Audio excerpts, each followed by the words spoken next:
l'analyse de la bouteille A, l'analyse de la bouteille B, les pièces jointes au dossier que sont les formulaires de prélèvement.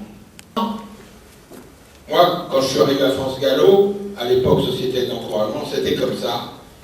Ça ne m'a pas paru bien parce que, à l'arrivée de la notification du document du laboratoire, le secrétaire général convoquait une dactylo qui arrivait avec un bloc et qui prenait en sténo un message.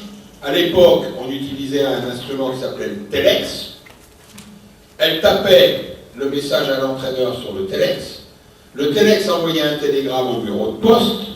Et la première personne qui lisait ce qu'il y avait dans le télégramme, c'était la postière. Et bien entendu, dans les 10 minutes, tout le village était au courant. Sauf l'entraîneur, parce qu'il fallait trouver une bagnole pour aller porter le télégramme chez l'entraîneur. Donc ça a été une gestion médiatique difficile. Et moi j'ai fait changer ça.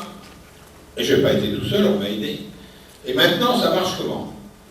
À France Gallo, le chef vétérinaire reçoit du directeur des courses l'information, le cheval Intel, qui a couru dans la course dénommée le Grand Prix de Tunis, qui a été couru sur tel hippodrome, tel jour, appartenant à M. X, et entraîné par M. Y et monté par M. Z, est positif à la phénylbutazone. On va prendre une substance qui n'est pas controversée, parce que voilà.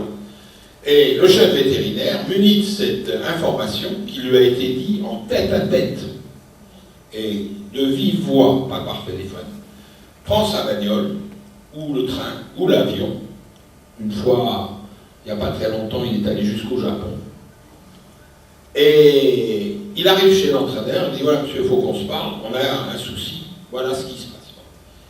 Et il essaye, non pas de juger, le chef vétérinaire, c'est pas un juge, c'est les commissaires des juges.